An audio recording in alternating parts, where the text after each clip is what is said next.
In der folgenden Episode zeigen wir unterschiedliche Möglichkeiten, sprechen über eigene Erfahrungen und verwenden verschiedene Produkte. Dabei handelt es sich um unseren Blickwinkel, wir sind aber auch sehr auf eure Meinung und Erfahrungen gespannt. Und nun viel Spaß mit einer neuen Folge T-Basics. Hallo und herzlich willkommen aus dem Tabletop Basement und zu einer neuen Folge T-Basics. In der heutigen Folge zeige ich euch, wie wir ganz schnell Zombies anmalen.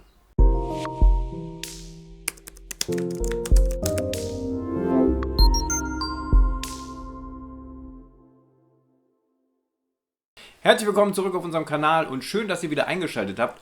Ja, Zombies ist ein spannendes Thema. Und zwar, Zombies ist ja immer so, ja, wir brauchen viele Zombies. Wir brauchen, egal ob ihr Zombicide zum Beispiel spielt, gerade bei Zombicide braucht ihr ätzend viele Zombies. Ich spreche da aus Erfahrung. Ich habe auch schon mehrere hundert Zombies für das Spiel mal angemalt. Und egal welches Zombiespiel ihr spielt, ihr braucht eigentlich immer viele. Und eigentlich bleiben diese nicht oft auf dem Tisch. Also müssen wir viel Wert auf die Bemalung legen. Kommt natürlich drauf an. Gerade für solche Spiele wie Zombicide zum Beispiel, da macht es einfach gar keinen Sinn. Wir nutzen einfach eine ganz, ganz schnelle Bemalung, weil die Miniaturen kommen schnell aufs Spielfeld, verschwinden aber auch recht schnell wieder, weil wir natürlich Massen an Zombies auch ständig killen. Dann gibt es andere Skirmish-Systeme, wie zum Beispiel bei All That's Left, aber auch da sterben Zombies relativ schnell. Also sind Zombies eigentlich Miniaturen, die auf dem Spielfeld nicht lange sind. Und deshalb gilt auch da die Devise, passe dein Malstil deinem Projekt an. Denn bei Zombies, wir brauchen sie einfach in Massen und von daher braucht ihr da gar nicht so viel Wert drauf legen. Natürlich, wer das mag, kann natürlich die Zombies genauso anmalen wie auch die Survivor oder auf eure Helden oder was auch immer. Dann steckt ihr allerdings sehr, sehr viel Zeit rein. Überlegt mal, wenn ihr zum Beispiel ein Zombicide-Spiel kauft, gerade aktuell ist die zweite Edition erschienen und da sind, weiß ich nicht, 200, 300, 400 Zombies sind dabei. Und wenn ihr so viel Zeit auf eine Miniatur legt, dann werdet ihr im Leben nicht fertig, denn ihr habt ja nicht nur Zombicide, was ihr spielen wollt, wahrscheinlich auch noch andere Systeme. Von daher, mir reicht das völlig aus, gerade in so Zombie-Systemen. Na klar, kann man immer noch ein bisschen mehr machen, hier mal noch einen Akzent setzen, da mal einen Akzent setzen, aber ich zeige euch in diesem Video, wie das super schnell geht. Heute also mal eine klassische, schnelle Zombie-Bemalung. Ja, ich habe hier zwei Miniaturen von Studio Miniatures und wir bemalen das Ganze tatsächlich mit Contrast-Farben. Das geht super schnell und einfach. Ich habe mir hier schon meine passenden Farben rausgesucht.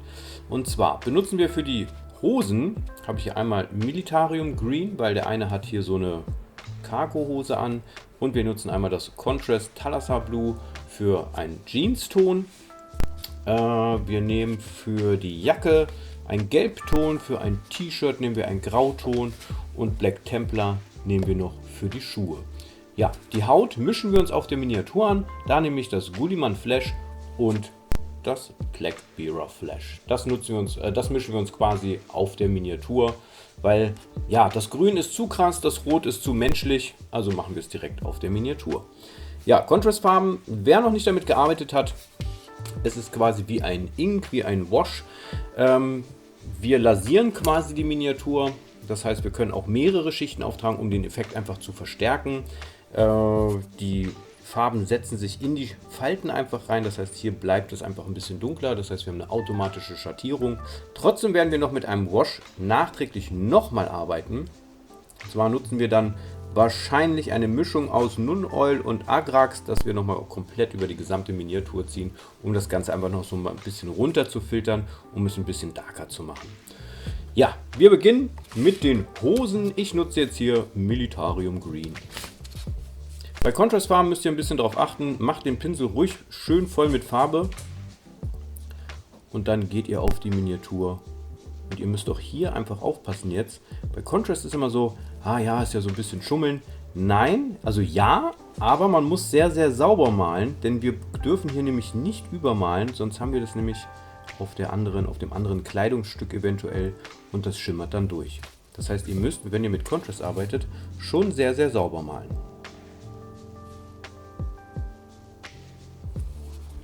Die ganze Miniatur auf jeden Fall erstmal großflächig mit Farbe benetzen und dann könnt ihr immer noch die Farben so ein bisschen hin und her schieben. Bei der anderen Miniatur nutzen wir das Thalasar Blue als Jeanshose.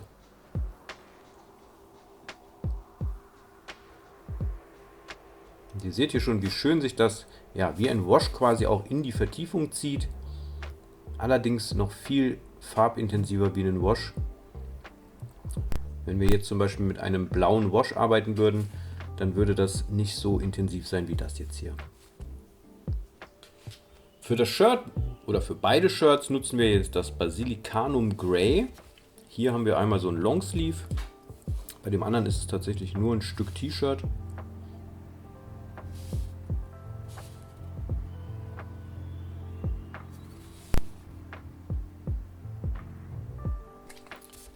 Die Schuhe in Contrast Black Templar,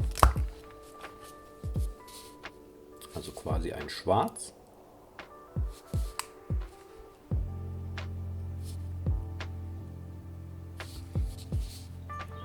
Und für die Jacke Ianten Yellow.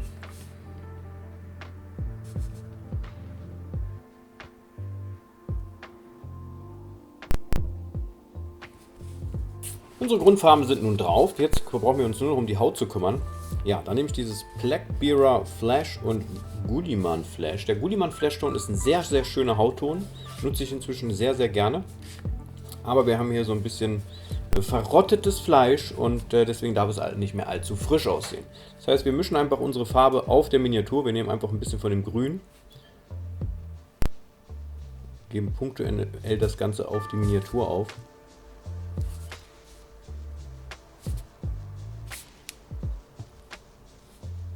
Wer es natürlich mag, kann natürlich auch so richtig grüne Zombies machen. Jetzt gehen wir von dem Rot noch ein bisschen zu. Wer hat, kann auch gerne noch ein bisschen Lila mit ins Spiel bringen.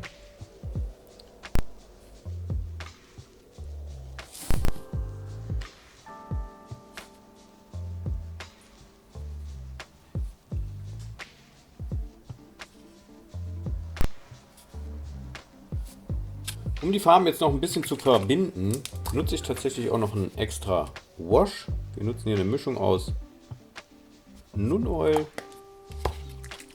und ein bisschen Agrax. Machen uns das Ganze noch ein bisschen dünner. Ich nehme hier Fensterreiniger. Könnt aber auch einen normalen Verdünner oder Medium nehmen.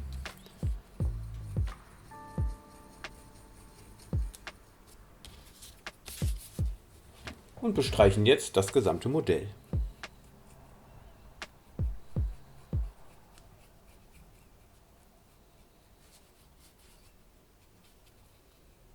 Und was macht ein Zombie den ganzen lieben langen Tag? Natürlich fressen. Und dafür geben wir noch so ein bisschen Blut.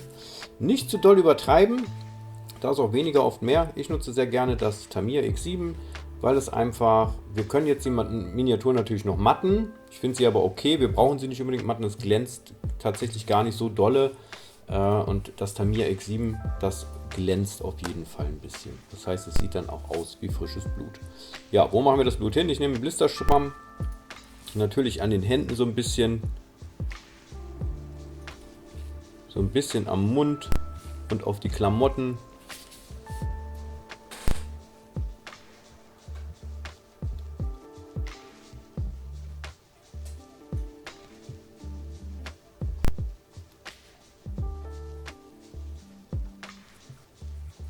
Und fertig sind unsere schnellen Tabletop-Zombies.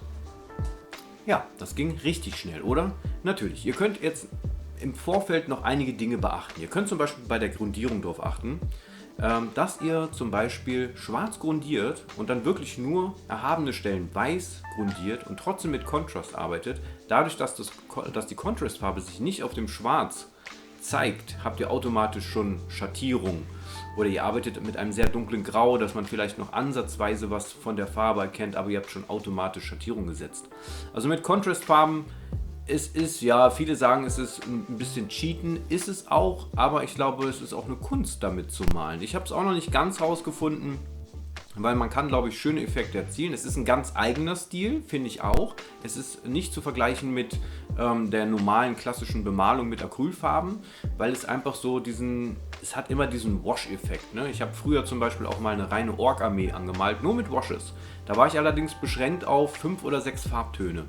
Trotzdem sah es im Endeffekt gut aus, war in sich stimmig, aber hätte man jetzt 2, 3 Modelle dazwischen gehabt, die im normalen klassischen Malstil dazwischen gewesen wären, das würde, glaube ich, nicht aussehen. Von daher, bei den Zombies kann ich damit leben. wenn meine Survivor dementsprechend bei All That's Left zum Beispiel, meine Survivor im klassischen Malstil gemalt sind, finde ich das okay, weil sie sich in der Gruppe bewegen. Und bei den Zombies, weil sie auch einfach eine eigene Gruppe sind. Da kann ich dann auch mit dem Stil leben. Aber ich könnte zum Beispiel nicht damit leben, wenn ich einen Survivor in Contrast anmale und einen Survivor in normalem Farbstil. Also damit könnte ich nicht leben. Aber ich finde, da passt es wirklich gut. Also Contrast ist eine wirklich gute Art und schnelle Art vor allem zu bemalen. Ihr müsst natürlich extrem aufpassen, ihr müsst extrem sauber arbeiten. Was ich aber auch für Anfänger sehr gut finde, weil sie einfach dann auch lernen, mit dem Pinsel umzugehen. Finde ich sehr, sehr gut. Und man kann natürlich einige Sachen auch einfach kaschieren. Und wenn man zum Schluss mit einem Wash noch rübergeht und vielleicht die eine oder andere Sache ein bisschen vergessen hat mit der Contrastfarbe, dann das Wash überdeckt das Ganze nochmal und bringt die Farben nochmal so ein bisschen zusammen. Dunkelt es ein bisschen ab. Klar, damit müsst ihr leben, dass das einfach nochmal ein bisschen abgedunkelt wird. Aber gerade bei den Zombies darf es auch sein, es darf auch ein bisschen fleckig sein, weil die sind einfach dreckig, krabbeln durch Müll oder keine Ahnung. Sie dürfen einfach ein bisschen schlampig aussehen. Ja, das war es jetzt zu der schnellen Contrast-Bemalung bei Zombies. Mich würde mal interessieren, wie ihr mit den Contrast-Farben arbeitet. Arbeitet ihr komplett, wenn ihr mit Contrast arbeitet, nur mit Contrast oder macht ihr auch so einen Mittelweg? Sagt ihr, okay, ich mache hier zum Beispiel die Haut, finde ich sehr, sehr gut. Den Hautton, diesen Gulliman Flash-Ton kann man sehr, sehr gut verwenden, auch im klassischen Malstil. Aber andere Farben zum Beispiel funktionieren einfach nicht so gut wie andere. Würde mich interessieren, wie arbeitet ihr mit Contrast-Farben? Wie arbeitet ihr überhaupt mit Zombie-Bemalung? Da gibt es ja auch verschiedene Methoden, die man da anwenden kann. Schreibt es gerne mal in die Kommentare. Das war's zu diesem Video. Ich freue mich auf jeden Fall über ein Like. Schaut gerne mal bei uns im Shop vorbei. Instagram ist auch immer cool. Und bis dahin sage ich eine schöne Woche und bis bald. Tschüss.